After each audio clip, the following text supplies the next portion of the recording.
Hi ಎಲ್ರಿಗೂ ನಮಸ್ಕಾರ. Welcome back to the channel R V Nagaraj. ನಾನಿವತ್ತು ಲೆಮನ್ ರೈಸ್ ಮಾಡ್ತಾ ಇದ್ದೀನಿ.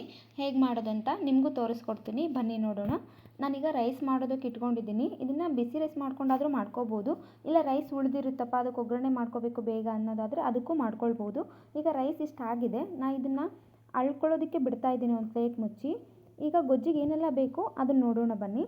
2 ಟೇಬಲ್ ಸ್ಪೂನ್ ಆಯಿಲ್, ಸಾಸಿವೆ, ಜೀರಿಗೆ, ಶೇಂಗಾ ಬೀಜ, ಹೆಸರುಬೇಳೆ, ಉದ್ದಿನಬೇಳೆ, ಕರಿಬೇವು, ಹಸಿಮೆಣಸಿನ್ಕಾಯಿ 7ರಿಂದ 8 ತೊಗೊಂಡಿದ್ದೀನಿ, ಸ್ವಲ್ಪ ಕೊತ್ತಂಬರಿ, ನಿಂಬೆಹಣ್ಣು, 1/4 ಟೇಬಲ್ ಸ್ಪೂನ್ ಅರಿಶಿನ, ರುಚಿಗೆ ತಕ್ಕಷ್ಟು ಉಪ್ಪು, ಸ್ವಲ್ಪ ಹಿಂಗು, ನಾನು ಇಷ್ಟು ತೊಗೊಂಡಿದ್ದೀನಿ. ಇದೆಲ್ಲ ತೊಗೊಂಡಿದ್ದಾದಮೇಲೆ ಒಗ್ಗರಣೆಗೆ ರೆಡಿ ಮಾಡ್ಕೊಳ್ಳೋಣ. ಹಸಿಮೆಣಸಿನ್ಕಾಯಿ ಎಲ್ಲ ಹೆಚ್ಚಿಟ್ಕೊಳ್ಳಿ ನೀವು.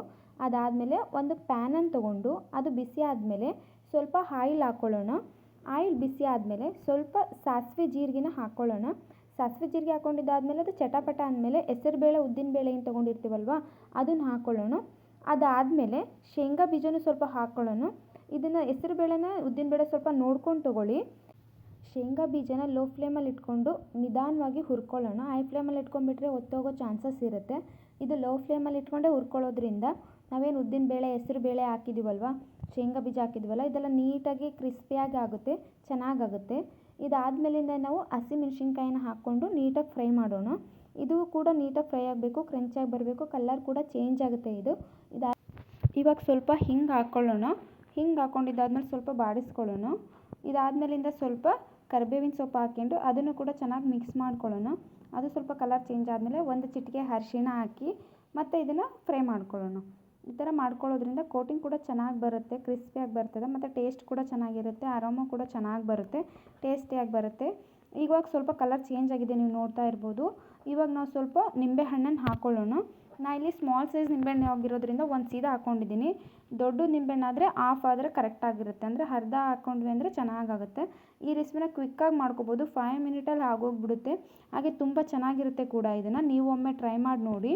ಈಗ ಲಾಸ್ಟಲ್ಲಿ ರುಚಿಗೆ ತಕ್ಕಷ್ಟು ಉಪ್ಪು, ಸ್ವಲ್ಪ ಕೊತ್ತಂಬರಿ ಸೊಪ್ಪನ್ನು ಹಾಕ್ಕೊಂಡ್ರೆ ಚೆನ್ನಾಗಿರುತ್ತೆ, ಪರ್ಫೆಕ್ಟ್ ಟೇಸ್ಟ್ ಆಗುತ್ತೆ ಕೂಡ. ಇವಾಗ ನೀವು ನೋಡ್ತಿರ್ಬೋದು ಕೊತ್ತಂಬರಿ ಸೊಪ್ಪನ್ನು ಅರ್ಧ ಹಾಕ್ತಾಯಿದ್ದೀನಿ, ಇನ್ನೂ ಸ್ವಲ್ಪ ಎತ್ತಿಟ್ಕೋತಾ ಇದ್ದೀನಿ. ಇದು ರೈಸ್ ಹಾಕಿ ಮಿಕ್ಸ್ ಮಾಡಿದ್ಮೇಲೆ ಹಾಕ್ಕೊಳ್ಳೋದ್ರಿಂದ ತುಂಬ ಚೆನ್ನಾಗಿ ಬರುತ್ತೆ. ಇದನ್ನು ಇನ್ನೊಮ್ಮೆ ನೀಟಾಗಿ ಮಿಕ್ಸ್ ಮಾಡ್ಕೊಳ್ಳೋಣ. ಇವಾಗ ನೀವು ನೋಡ್ತಾ ಇರ್ಬೋದು ತುಂಬ ಚೆನ್ನಾಗಾಗಿದೆ ಗೊಜ್ಜು. ಇವಾಗ ನಾವೇನು ರೈಸ್ ಮಾಡ್ಕೊಂಡಿದ್ವಲ್ಲ ಅದನ್ನು ಸ್ವಲ್ಪ ಆರಿಸಿ ಒಗ್ಗರಣೆ ಒಳಗೆ ಮಿಕ್ಸ್ ಮಾಡ್ಕೊಳ್ಳೋದ್ರಿಂದ ಮುದ್ದೆ ಆಗೋದಿಲ್ಲ. ಇವಾಗ ನಾವೇನು ತೊಗೊಂಡಿದ್ವಲ್ಲ ರೈಸ್ ಮಾಡ್ಕೊಂಡಿದ್ದೀವಲ್ಲ ಅದನ್ನು ಆರೋದಕ್ಕಂತ ನಾನು ಎತ್ತಿಟ್ಕೊಂಡಿದ್ದೆ. ನೀವು ಬಿಸಿ ರೈಸ್ ಆದರೂ ತೊಗೋಬೋದು, ತಣ್ಣಗಿರೋದಾದರೂ ತೊಗೋಬೋದು. ಬಿಸಿ ರೈಸ್ ಮಾಡ್ಕೊಂಡಿದ್ದೀರಿ ಅಂದರೆ ಅದನ್ನು ಸ್ವಲ್ಪ ಒಂದು ಪ್ಲೇಟಿಗೆ ಹಾಕಿ ಇಲ್ಲ ಯಾವುದಕ್ಕಾದರೂ ಹಾಕಿ ಅದನ್ನು ತಣ್ಣಗಾಗೋವರೆಗೂ ಎತ್ತಿಡಿ. ತಣ್ಣಗಾದಮೇಲೆ ನಾವು ಮಾಡಿಟ್ಕೊಂಡಿದ್ವಲ್ಲ ಗೊಜ್ಜು, ಆ ಗೊಜ್ಜಿಗೆ ಹಾಕಿ ಆವಾಗ ರೈಸ್ ಸ್ವಲ್ಪ ಹಾಕ್ಕೊಂಡು ನಿಧಾನವಾಗಿ ಮಿಕ್ಸ್ ಮಾಡ್ಕೊಳ್ಳೋದ್ರಿಂದ ರೈಸ್ ತುಂಬ ಉದುದ್ರಾಗಿ ಬರುತ್ತೆ, ಚೆನ್ನಾಗಿ ಬರುತ್ತೆ ಕೂಡ.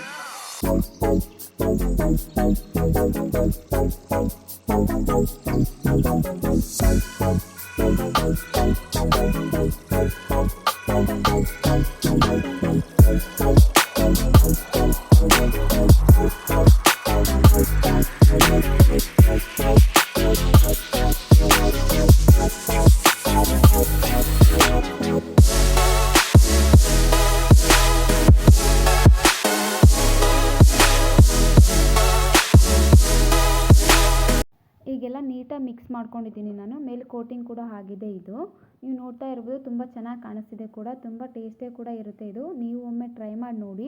ನಾನು ಮಾಡಿರುವಂಥ ರೆಸಿಪಿ ನಿಮ್ಗೆ ಇಷ್ಟ ಆಗಿದೆ, ಯೂಸ್ಫುಲ್ ಆಗಿದೆ ಅಂತ ನಾನು ಅಂದ್ಕೊಂಡಿದ್ದೀನಿ.